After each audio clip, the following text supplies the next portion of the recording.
Atenção, hein? Nós vamos trazer a notícia desde o início da manhã, desde o início do Balanço Geral. A Paola está acompanhando na delegacia esse caso do menino de 2 anos.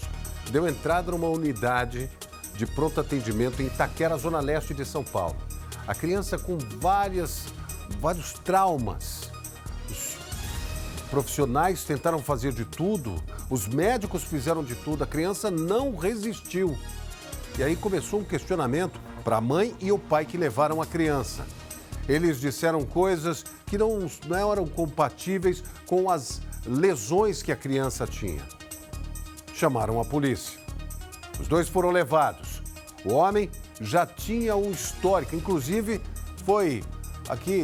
passou pelo Balanço Geral numa reportagem lá em Santos, numa tentativa de sequestrar uma ex-namorada. A gente conversou com a avó da criança, depois outros familiares chegaram lá. Os pais são suspeitos de agressão, de terem matado esse menino de 2 anos. Segundo a avó, e a Paola pode me confirmar isso, o Conselho Tutelar já tinha informação e já sabia que a criança era, de alguma forma, sofria maus tratos, era agredida. E ela tentava pegar essa criança, ter a guarda dessa criança para cuidar. Não foi possível, não deu tempo, infelizmente, né, Paola?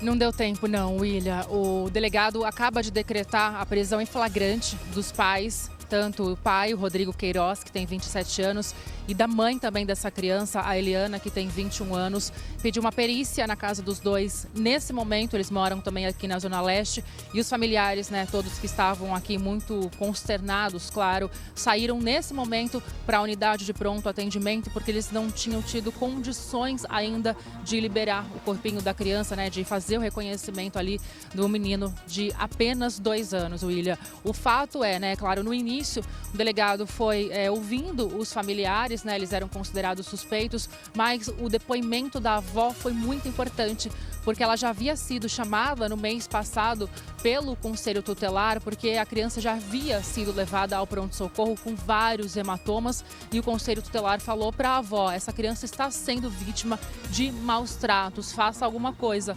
Por isso, a avó estava tentando pegar a guarda dessa criança, mas até então, não tinha conseguido. Foi muito difícil de falar com ela, viu, William? Ela estava muito emocionada. Confesso para vocês que em alguns momentos eu fiquei buscando palavras para falar com ela, porque a dor pela filha, ela não se conforma com a atitude da filha, não sabe se foi a filha que a agrediu ou se a filha está sendo cúmplice desse caso. E claro, a perda do neto, o único neto dela. Ela é mãe de 3 filhos, diz que criou os filhos sozinha e não se conforma da filha estar envolvida com esse homem, como você já havia falado. Ele tem um histórico já de agressão, tinha agredido já a ex-namorada, tinha tentado sequestrá-la no litoral de São Paulo. Nós mostramos aqui e é esse mesmo homem que inclusive já tem outros 3 filhos e as ex-companheiras falando, tentando alertar a Eliana que ele já está envolvido com violência já há muito tempo, já faz isso com essas mulheres, já comete essas agressões já há muito tempo. Portanto, o depoimento da avó e dos outros familiares foram muito importantes para o delegado, então, pedir a prisão em flagrante dos 2. Eles continuam aqui na delegacia ainda, a gente está ainda no 24DP, aqui na Zona Leste. Eles devem sair a qualquer momento para o ML para fazer o corpo de delito. A gente vai continuar acompanhando, mas um caso muito delicado, William? Muito triste. Você vê a criança de apenas 2 anos que já vinha sendo agredida já há muito tempo. Os próprios médicos falaram que a criança já estava com hematomas que não eram só de ontem, já eram de outros dias também. Uma criança que sofreu muito, Chegou no hospital já sem vida. A avó aqui chorava demais, os familiares choravam demais. Foi muito difícil. O comandante Diógenes Luca, Paola, ele no início do Balanço Geral, da tua primeira entrada, ele disse: olha, é muito delicada a situação, não dá pra gente acusar, não dá pra... E a gente nem faz isso. A gente traz a informação, notícia e, claro, cada um tem a sua opinião e a gente respeita. Mas acusar, não. Isso é responsabilidade da justiça. Agora, que a gente não aceita uma coisa como essa, não dá para aceitar. E o comandante disse, não estou aqui acusando ninguém, mas eu digo que até o final do balanço geral, muito provavelmente, se o delegado estiver ouvindo, pode pedir a prisão. E exatamente foi isso que a Paola acabou de trazer a informação. Os dois estão presos preventivamente, comandante. Exatamente. Não, a prisão em flagrante. O flagrante ocorre em 4 circunstâncias. Está cometendo o crime, acaba de cometer, é perseguido ou é encontrado logo depois. O delegado com certeza ouviu os dois e concluiu que eles são responsáveis por isso daí de forma preliminar e decretou a prisão em flagrante por ter acabado de cometer o crime. E agora eu vou fazer um outro prognóstico. Com certeza o delegado, já mantendo os dois presos em flagrante, vai pedir a prisão preventiva dos dois. Prisão preventiva, os dois ficariam presos até o julgamento e quando a pessoa está presa e ela é suspeita e está respondendo, o processo, ele caminha de forma mais rápida. Exatamente. Inclusive, o julgamento acontece de forma mais rápida. Vale dizer que eles vão para a audiência de custódia agora e o delegado vai pedir a prisão preventiva, tenho quase certeza disso daí.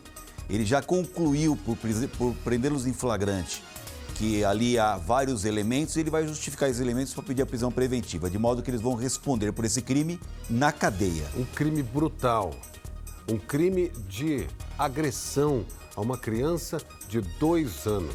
Que já vinha sendo cometido há bastante tempo, segundo a avó, que diz que o Conselho Tutelar avisou. Agora, a minha pergunta ao Conselho Tutelar. Conselho Tutelar, que é o órgão responsável por proteger as crianças. Como é que não faz nada? Como é que não se faz um pedido? Como é que não tira? Eu já vi o Conselho Tutelar tirar crianças de mães que amam seus filhos porque houve uma denúncia. E aí, num caso como esse, se confirmando que a criança sofria violência e o Conselho Tutelar não fez nada, só avisou a avó e disse, faça alguma coisa, é muito difícil a gente aceitar isso também, comandante. Detalhe, William, uma coisa importante, embora a própria mãe da moça tenha falado que ela se macumunou com o criminoso nessa ação, ou seja, bloqueou a mãe, etc. tal, o delegado, a gente até colocou a hipótese de ela estar sendo coagida. Sim, né, por ele. Mas essa hipótese caiu por terra agora. O delegado prendeu os dois em flagrante. Eu vou dizer uma coisa, significa que ele percebeu, pelas conversas, pela entrevista que ele fez, que essa moça está tão envolvida quanto o rapaz na morte dessa criança. Vou dizer uma coisa, nós temos a reportagem, nós vamos ver a reportagem, mas só antes de ir para lá, mãe nenhuma, coagida ou não, faz isso com o filho. Mãe nenhuma, mãe mesmo, de verdade, mãe nenhuma faz isso com o filho. Ela coloca a vida dela na frente para defender, em risco, mas não faz o que essa criança sofreu. Veja a reportagem. Um caso chocante que envolve uma criança de apenas 2 anos. Segundo a Polícia Militar, o menino deu entrada já desfalecido na UPA de Itaquera, zona leste de São Paulo. Os médicos tentaram reanimar a criança, que não resistiu aos ferimentos. Quando questionados sobre os diversos hematomas que o menino apresentava, os pais não convenceram os médicos. A polícia foi chamada e o casal foi trazido para essa delegacia. Essa não seria a primeira vez que a criança foi parar no hospital com sinais de agressão. Em novembro, o menino deu entrada no Hospital Santa Marcelina, em Itaquera, com hematomas semelhantes a agressões apresentadas agora. No mês passado, o Conselho Tutelar foi acionado por conta das marcas encontradas no corpo do menino ainda no hospital. A criança, então, foi retirada dos cuidados da mãe e entregue à avó. Mas a medida não durou muito tempo, nem um dia, e logo a criança foi devolvida aos pais. Dia como eu estava acompanhando, né? Só no dia do hospital mesmo. Depois daí não vi mais. Eu acredito que provavelmente ela compactuou, né, com as agressões, porque ela já vem... Sua filha, Eliana? Porque ele já vem sofrendo maus tratos. O pai do menino e suspeito das agressões é Rodrigo Queiroz. Ele já foi preso, investigado por perseguir e tentar sequestrar a ex-companheira em Santos, no litoral de São Paulo, em maio deste ano. Imagens de câmeras de segurança mostram quando o Rodrigo tenta obrigar a ex-mulher a entrar no carro. Ele puxa os cabelos dela e a agride. Pessoas passam na rua e evitam que ela seja colocada à força dentro do veículo. A mulher é acolhida em um comércio e o agressor foge. A jovem de 24 anos, que mora em Santos, ficou com hematomas nos braços e nas pernas. Com medo, ela prefere não ser identificada. Quando eu vi que ele ia me pôr dentro do carro, aí eu já lutei, me joguei no chão. Aí o pessoal ouviu, o pessoal veio buzinando e já me ajudando, e foi que eu consegui sair. Na época, Rodrigo negou que tenha perseguido a ex-mulher. Em momento algum eu persegui. Todo tipo de contato que a gente teve, ligação, mensagem e tudo mais, foi muito bem concedido e eu tenho tudo isso no meu celular. Ainda de acordo com a polícia militar, a mãe do menino e a atual companheira de Rodrigo também já teria sido agredida por ele. Ela já não estava querendo o contato da senhora, avó, com o menino? Mais ninguém da família, ela se afastou de todo mundo, bloqueando de todas as redes sociais. A senhora acha que isso era uma exigência dele, do Rodrigo, pai da criança? Eu acredito que sim. Quando a pessoa está dentro do relacionamento, ela não consegue enxergar. Que essa avó seja abraçada, porque o menino não volta. E nesta circunstância em que aconteceram as agressões, a gente pode imaginar, porque não é um caso isolado. De repente a criança, você deu um tapinha na criança, ela caiu e se machucou. A criança já vinha sofrendo, já vinha apanhando.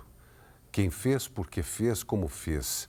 E quanto tempo durou, perícia vai trazer a informação. Mas que o delegado tem certeza que os dois têm relação com o que aconteceu com o menino, isso já está provado. O delegado tem certeza, comandante. A convicção dele é bastante forte a ponto dele decretar a prisão em flagrante. E eu estou fazendo aqui uma aposta que já a gente vai ter notícias da prisão preventiva. Prisão preventiva, os dois responderão pelo crime.